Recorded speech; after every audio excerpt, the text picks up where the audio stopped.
जी हाँ, अब as a DSP मेरे पास जो सबसे बड़ा जो चैलेंज था, वो यही था कि मैं जॉब और टाइम को दोनों को कैसे एक साथ मैनेज करूँ। तो मेरी स्ट्रैटेजी यही थी कि जितना भी समय मिल रहा पा रहा है मुझे, जो भी लिमिटेड समय है, उसका एक-एक सेकंड भी बहुत अच्छे से यूटिलाइज़ करूँ और इसके अलावा फालतू की चीज़ें ना पढूँ। तो उसके लिए मैंने अपना सिलेबस जो था और प्रीवियस ईयर जो क्वेश्चन पेपर्स थे, उनका बहुत अच्छे से मैंने पब्लिक ग्रास रूट लेवल पर रह के, मतलब लोगों के बीच में रह के मुझे काम करना मुझे ज़्यादा बेहतर लगा। तो उसके बाद फिर मैंने सिविल सेवा की तैयारी पूरे उससे शुरू की फुल टाइम पे, और फिर धीरे उसके बाद फिर मेरा डीएसपी के पद पे चयन हुआ। उसके बाद से मैंने तैयारी जारी रखी अपनी, काम करते हुए अपना डीएसपी का। मुझे लगता है कि कोई भी व्यक्ति की सफलता जो होती है ना, वो कई फैक्टर्स उसमें होते हैं, समय, परिस्थिति, जो आसपास के लोग हैं। तो मैं सबसे पहले तो मेरे पेरेंट्स, जिन्होंने हमेशा मुझे मोटिवेट किया, फिर मेरे मित्र, मेरे कलीग्स, इसके अलावा मेरे जो ऑफिसर्स जो रहे तो उन्होंने हमेशा मुझे सपोर्ट किया कि मैं अपनी प्रिपरेशन जारी रखूँ। जी, डीएसपी पद निश्चित तौर पे एक बहुत ही अच्छा पद है, और जो वर्दी का जो गर्व रहता है पहनने के बाद, वो बहुत ही सुखद होता है और बहुत ही प्राइड वाली फीलिंग होती है। लेकिन मेरा जो सिविल सेवा करने के पीछे का हमेशा से जो उद्देश्य था, वो प्रशासनिक सेवा में जाना था। क्योंकि मैं बेसिकली मेरा जो इंटरेस्ट जो है, वो है कि इसमें शासन की जो डेवलपमेंट की जो स्कीम्स हैं, उनको जनता तक कैसे भी पहुंचाऊं। सर, मतलब कौटिल एकेडमी के जो डायरेक्टर हैं श्री जोशी सर, तो इंटरव्यू से कुछ दिन पहले मैंने वहाँ पे मॉक इंटरव्यू दिया था। सर ने मुझे अच्छा फीडबैक दिया, बहुत अच्छे से गाइड भी किया इंटरव्यू के लिए, तो जिसका एक इम्पोर्टेंट योगदान रहा अच्छा इंटरव्यू स्कोर करने में। तो मैं सर को धन्यवाद प्रेषित करना चाहूँगा उसके लिए। नमस्कार, विंध्या टाइम्स में आपका स्वागत है। हाल ही में एमपीपीएससी के रिजल्ट आए, जिसमें मध्य प्रदेश में प्रथम रैंक पाने वाले व्यक्ति अजय गुप्ता मुरैना ज़िले से हैं और वर्तमान पदस्थापना डीएसपी के रूप में सतना ज़िले में है। पूरे मध्य प्रदेश में चर्चा है, अजय गुप्ता ने प्रथम रैंक प्राप्त की है और आज हमारे साथ हैं। तो पहले तो मैं आपको बहुत बधाइयाँ दूंगा इस सफलता के लिए। Thank you so much Ajay ji, क्योंकि कल जब से रिज़ल्ट आया है, बड़ी चर्चा है मध्य प्रदेश में, बधाइयों का तांता लगा हुआ है, डीएसपी पद पे रहे हैं। ये मैं नहीं कहूँगा कि कैसा महसूस कर रहे हैं, अब अच्छा ही महसूस कर रहे होंगे, लेकिन पहली रैंक पाना एक बड़ा अचीवमेंट है, कैसे देखते हैं? जी, निश्चित तौर पे बहुत बड़ा अचीवमेंट है, और मैंने खुद भी एक्सपेक्ट नहीं किया था कि मेरी रैंक 1 आएगी। ये ज़रूर उम्मीद थी कि हो सकता है मतलब मेरिट लिस्ट में नाम आ जाए डिप्टी कलेक्टर की, लेकिन बहुत निश्चित तौर पे बहुत अच्छा लग रहा है और काफ़ी लंबे समय से प्रयासरत था इसके लिए। तो अब सफलता हाथ लगी है, तो काफ़ी अच्छा महसूस कर रहा हूँ। अच्छा जी, एक सवाल हमेशा ये होता है कि इस सफलता के पीछे अगर किन लोगों का हाथ पूछा जाए, कौन से महत्वपूर्ण भूमिका जिनकी आपकी इस सफलता में रही?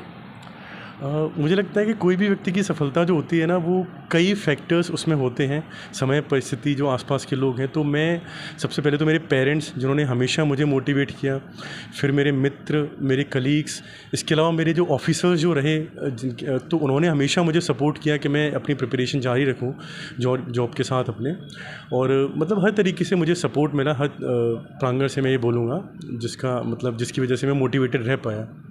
तैयारियां लगातार, मन में कब आया था कि पहली बार सिविल सर्विसेज में जाना चाहिए? इनमें कुछ, क्योंकि एक इंजीनियरिंग का स्टूडेंट कैसे अचानक से सिविल सर्विसेज में आ जाता है? जी, तो कहीं न कहीं बैक ऑफ द माइंड में हमेशा से था कि मैं सिविल सेवा की तैयारी करूं, सिविल सेवा में जाऊं।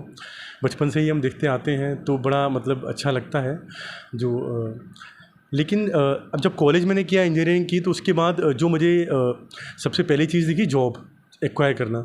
तो फिर मैंने पहले एचपी में एज ए सॉफ्टवेयर इंजीनियर 3 साल के लिए मैंने काम किया। उसके बाद जब मुझे लगा कि हाँ, मैं एक लंबे समय तक एक कॉर्पोरेट जॉब नहीं कर सकता, अल्टीमेटली मेरा गोल जो है वो पब्लिक ग्रास रूट लेवल पर रह के, मतलब लोगों के बीच में रह के मुझे काम करना मुझे ज़्यादा बेहतर लगा। तो उसके बाद फिर मैंने सिविल सेवा की तैयारी पूरे उससे शुरू की फुल टाइम पे, और फिर धीरे उसके बाद फिर मेरा डीएसपी के पद पे चयन हुआ। उसके बाद से मैंने तैयारी जारी रखी अपनी, काम करते हुए अपना डीएसपी का, और फिर ये एग्ज़ाम क्वालिफाई किया।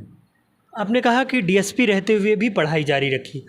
टाइम का मैनेजमेंट की बहुत बड़ी भूमिका होती है, कैसे समय का प्रबंधन कैसे हो पाया कि एक जॉब के साथ साथ तमाम वो तैयारियां की चुनौती भी झेलते रहे? जी हाँ, अब एज़ अ डीएसपी मेरे पास जो सबसे बड़ा जो चैलेंज था, वो यही था कि मैं जॉब और टाइम को दोनों को कैसे एक साथ मैनेज करूँ। तो मेरी स्ट्रैटेजी यही थी कि जितना भी समय मिल पा रहा है मुझे, जो भी लिमिटेड समय है, उसका एक-एक सेकंड भी बहुत अच्छे से यूटिलाइज़ करूँ और इसके अलावा फालतू की चीज़ें ना पढूँ। तो उसके लिए मैंने अपना सिलेबस जो था और प्रीवियस ईयर जो क्वेश्चन पेपर्स थे, उनका बहुत अच्छे से मैंने उनकी स्टडी की और उसके बाद उनके आधार पे मैंने अपने कंसाइज़ एक नोट्स बनाए जिनका मैंने बार-बार रिवीजन किया। तो यही था कि जो लिमिटेड टाइम है उसका बहुत अच्छे से यूज़ करूँ, प्लस इधर-उधर की चीज़ें ना पढूँ, बहुत ही फ़ोकस रह के सिलेबस ओरिएंटेड ही पढूँ। तो उसका मेरे ख़्याल से बहुत कॉन्ट्रिब्यूशन रहा। ठीक है। डीएसपी पद एक बड़ा पद माना जाता है, एमपीपीएससी का अच्छा पद माना जाता है। डीएसपी मिलने के बाद मन में कभी नहीं आया कि अब तो मिल गया, अब चलिए छोड़ते हैं?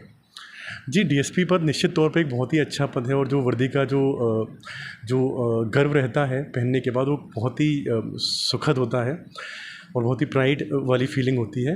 लेकिन मेरा जो सिविल सेवा करने के पीछे का हमेशा से जो उद्देश्य था, वो प्रशासनिक सेवा में जाना था। क्योंकि मैं बेसिकली मेरा जो इंटरेस्ट जो है वो है कि इसमें शासन की जो डेवलपमेंट की जो स्कीम्स हैं उनको जनता तक कैसे भी पहुंचाऊं। तो उसके लिए मुझे सबसे जो उपयुक्त पद जो लगा वो एसडीएम या डिप्टी कलेक्टर का ही लगा। तो मेरा हमेशा से फोकस था कि मैं एक प्रशासनिक सेवा में जाऊं, डिप्टी कलेक्टर, एसडीएम या आईएएस बनूं। तो बस इसीलिए मैंने तैयारी जारी रखी डीएसपी में आने के बाद भी। एमपीपीएससी का सर्वोच्च पद आपने हासिल किया, ये माना जाए कि अगला पड़ाव क्या हो सकता है अजय जी का? जी, मैं यही कहना चाहूँगा कि प्रयास करना चाहिए, क्योंकि ह्यूमन प्रोग्रेशन एक बड़ी नेचुरल टेंडेंसी है। प्रयास करना चाहिए और मैं भी प्रयासरत हूँ, फिर जैसी भी ईश्वर की इच्छा। आपका जब चयन हुआ उसके बाद मध्य प्रदेश में तमाम एक आपका मॉक इंटरव्यू वायरल हुआ कौटिल एकेडमी का। एक बड़ी संस्था मानी जाती है और चयन को लेकर मध्य प्रदेश में बड़ी चर्चा होती है। तो क्या मानते हैं, क्या भूमिका रही आपके जीवन में? सर, मतलब कौटिल एकेडमी के जो डायरेक्टर हैं श्री जोशी सर, तो इंटरव्यू से कुछ दिन पहले मैंने वहाँ पे मॉक इंटरव्यू दिया था। सर ने मुझे अच्छा फीडबैक दिया, बहुत अच्छे से गाइड भी किया इंटरव्यू के लिए, तो जिसका एक इम्पोर्टेंट योगदान रहा अच्छा इंटरव्यू स्कोर करने में। तो मैं सर को धन्यवाद प्रेषित करना चाहूँगा उसके लिए। मुरैना ज़िले से निकलकर तमाम चुनौतियों के साथ विंध्य में भी सेवाएं दी डीएसपी के तौर पे, क्योंकि विंध्या टाइम्स से हम हैं और विंध्य की बात ना हो, आपने विंध्य में सेवाएं दी। क्या मानते हैं, क्या महसूस किया सतना में बतौर डीएसपी? हाँ, विंध्य की हर क्षेत्र की जैसे कि अपनी अपनी समस्याएं होती हैं। जैसे कि इससे पहले मैं बैतूल में था, वहाँ पे अलग समस्याएं थी।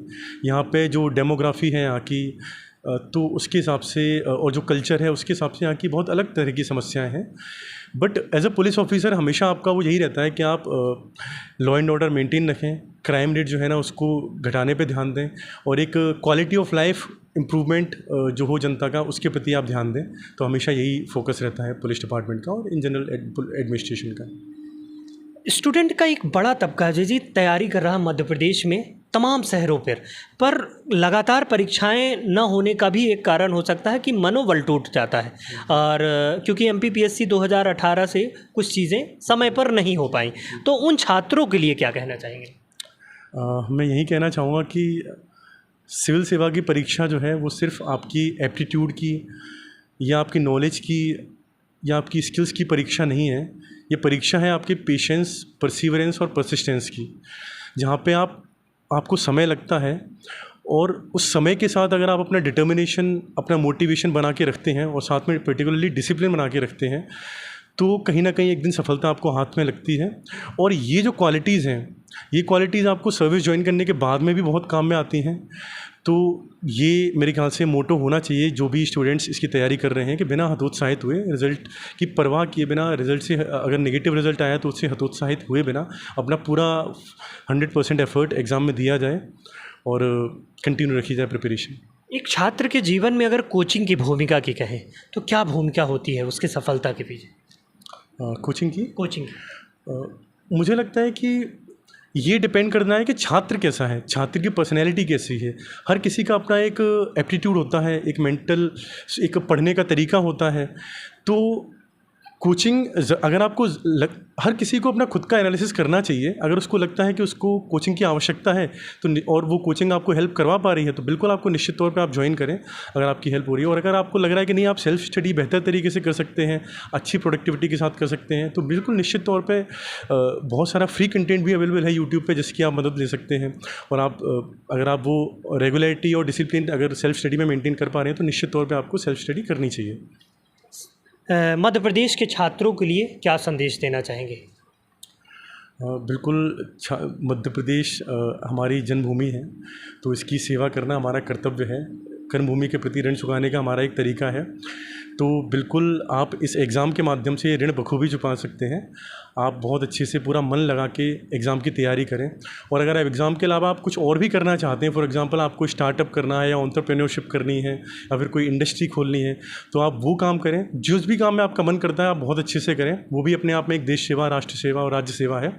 तो आप जो भी काम करें पूरा 100% एफर्ट दे के करें, पूरा मन लगा के करें, यही मेरा संदेश है। ठीक है, तो ये थे हमारे साथ अजय गुप्ता जी, जिन्होंने 2020 MPPSC में प्रथम रैंक हासिल की है। अजय जी ने सीधे तौर पर अपने परिजनों को इसका श्रेय दिया। उन्होंने कहा कि कौटिल्य एकेडमी के सिद्धांत जोशी सर को श्रेय देते हुए कहा कि उनकी एक बड़ी भूमिका रही उनकी इस सफलता के पीछे, और कहा कि उन छात्र जिनका मन भटकता है तैयारी के बीच में, तो वो लगातार वही चीज़ करें जो उन्हें पसंद हो। बहुत बहुत धन्यवाद।